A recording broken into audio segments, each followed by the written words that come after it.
اب آتی ہے 7ویں دلیل، اور وہ ایک اور حدیث ہے ہمارے جو مخالفین کی طرف سے پیش کی جاتی ہے کہ رسول اللہ صلی اللہ علیہ وسلم نے فرمایا لا نبی آبادی، یعنی میرے بعد کوئی نبی نہیں۔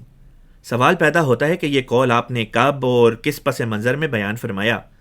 یہاں پر یہ علماء کرام ڈنڈی مار جاتے ہیں اور سیاق کو سباق عوام الناس کے سامنے پیش نہیں کرتے، اور جو کرتے بھی ہیں وہ ایسا نتیجہ نکالتے ہیں جو قرآن و حدیث کے واضح بیانات کے خلاف جا پڑتا ہے۔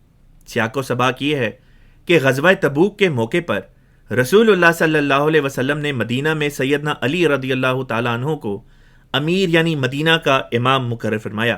حضرت علی کے لیے پیچھے رہ جانا ان کے لیے دوہرا صدمہ تھا، یعنی وہ یہ سمجھتے تھے کہ ایک تو میں جہاد سے محروم رہ جاؤں گا اور دوسرے لوگ بھی باتیں بنائیں گے کہ رسول اللہ ناراض ہیں، اسی لیے عورتوں اور بچوں کا امیر بنا کر جا رہی ہیں۔ یہ بات حضرت علی نے رسول اللہ صلی اللہ علیہ وسلم سے منوان اسی طرح عرض کر دی۔ اس پر رسول اللہ صلی اللہ علیہ وسلم نے آپ کو تسلی دیتے ہوئے فرمایا کہ رسول اللہ آپ کو کسی ناراضگی کے باعث چھوڑ کے نہیں جا رہے، بلکہ جس طرح موسیٰ علیہ السلام اپنی غیر حاضری میں ہارون علیہ السلام کو اپنی قوم پر وقتی طور پر امیر بنا کر گئے تھے، ٹھیک اسی طرح رسول اللہ صلی اللہ علیہ وسلم سیدنا علی کو وقتی طور پر اپنی غیر حاضری میں قوم پر امیر بنا کر جا رہے ہیں۔ لیکن ساتھ یہ تاکید بھی فرما دی کہ وہاں موسیٰ اور ہارون دونوں ہی نبی تھے، لہٰذا آپ یہ نہ سمجھ لیجئے گا کہ آپ بھی ہارون علیہ السلام کی طرح میرے ساتھ نبی ہیں۔ یہاں نبی صرف میں ہی ہوں، اے علی آپ نہیں، غیر انک لست نبی۔ اور اسی حدیث کے ایک مختلف ورژن میں فرمایا کہ لا نبی بعدی، لیکن میرے بعد نبی نہیں، یعنی آپ میرے بعد نبی نہیں ہیں۔ یہ حدیث اس خاص موقع پر بیان فرمائی گئی، اس کے مخاطب صرف حضرت علی کرم اللہ وجہہ کی ذات تھی، نہ کہ بعد کے زمانے کے لوگ، کیونکہ زمانے کے لحاظ سے بعد میں ایک نبی کے آنے کی بشارت تو رسول اللہ صلی اللہ علیہ وسلم خود دے چکے تھے۔ یہی معنی حضرت شاہ ولی اللہ محدث رحمۃ اللہ علیہ نے بھی اپنی کتاب قرۃ العینین فی تفصیل شیخین میں بیان کیے ہیں۔ اس پر یہ کہہ دینا کہ اگر امت میں کوئی نبی ہو سکتا تھا تو اس موقع پر حضرت علی کو کہا جاتا کہ وہ امتی نبی ہیں۔ جب علی امتی نبی نہیں ہو سکتے تو کوئی بھی امتی نبی نہیں ہو سکتا، لہٰذا اس بات کا جواب بھی سماعت فرما لیں۔ پہلی بات تو یہ کہ اگر رسول اللہ صلی اللہ علیہ وسلم کی آمد کے بعد اب نبی کی ضرورت ختم، تو پھر کوئی نبی نہیں آ سکتا، نہ امتی نہ غیر امتی، نہ نیا اور نہ ہی پرانا۔ لیکن اس کے باوجود آپ غیر احمدی حضرات سیدنا عیسیٰ علیہ السلام کی اڈیک لگائے بیٹھے ہیں۔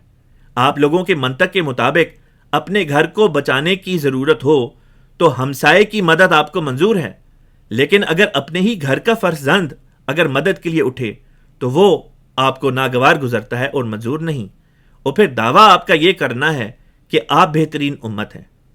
اب لیتے ہیں دوسری بات۔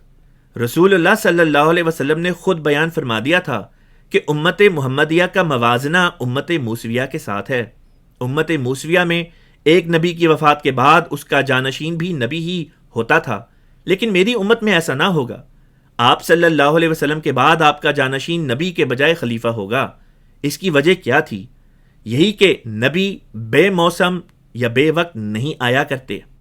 نبی کے آنے کا بھی وقت ہوتا ہے اور جانے کا بھی، اور قرآن کریم سے اور احادیث سے پتہ چلتا ہے کہ وہ وقت کب آتا ہے اور اس امت میں بھی کب آنا تھا۔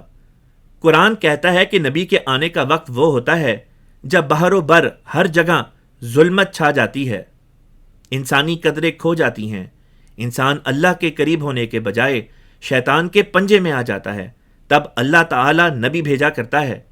احادیث میں رسول اللہ صلی اللہ علیہ وسلم نے ایسے دور کی وضاحت کر کے بتا بھی دیا کہ اس امت پر بھی وہ وقت آئے گا کہ اسلام صرف نام کا اور قرآن صرف لکھے جانے کے لحاظ سے باقی رہ جائے گا، حقیقت میں اس کی تعلیمات پر عمل نہیں ہوگا۔ علماء اس وقت کے بدترین اخلاق کے حامل ہوں گے، مثلاً جیسے بعض لوگ دوسروں کی قابل احترام شخصیات کو بابے اور دجال کے الفاظ سے موسوم کرتے ہیں۔ نیز یہ علماء جہالت پر مبنی فتوے دیں گے، خود بھی گمراہ ہوں گے اور لوگوں کو بھی گمراہ کریں گے۔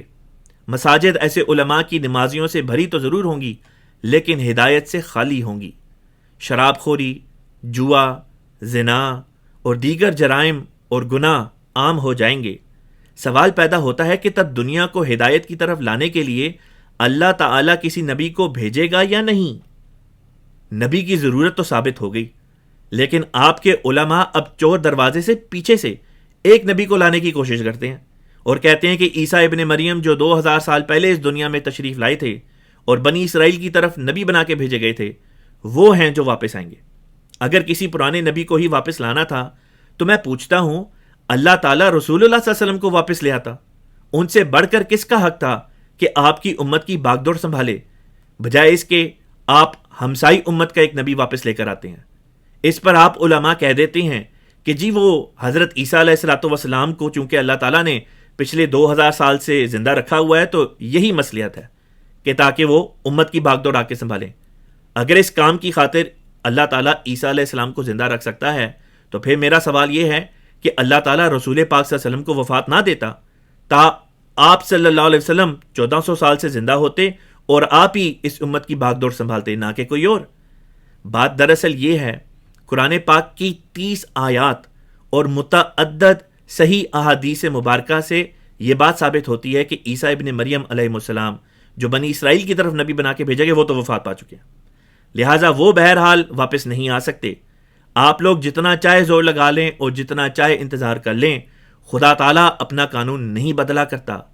لن تجد لسنت اللہ تبدیلا، وفات یافتہ انسان دوبارہ اس دنیا میں واپس نہیں آ سکتا۔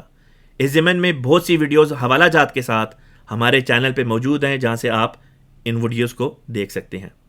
اب تیسری بات، خود رسول اللہ صلی اللہ علیہ وسلم نے فرمایا ہے میری روشنی ایسی نہیں کہ میری وفات کے ساتھ ہی اس دنیا سے غائب ہو جائے، میری روحانی روشنی میرے ساتھ زمین سے رخصت نہیں ہو جائے گی، بلکہ میری صدی بہترین صدی ہے، پھر وہ صدی جو اس کے بعد ہے اور پھر وہ جو اس کے بعد ہے، یعنی ان 3 صدیوں کے بعد امت میں گمراہی اور روحانی انحطاط کا دور آیا ہے جو 1000 سال پر ممتد رہا ہے۔ لہٰذا اسلام کی پہلی 3 صدیوں میں رسول اللہ کے بعد نبی کی ضرورت ہی نہیں تھی۔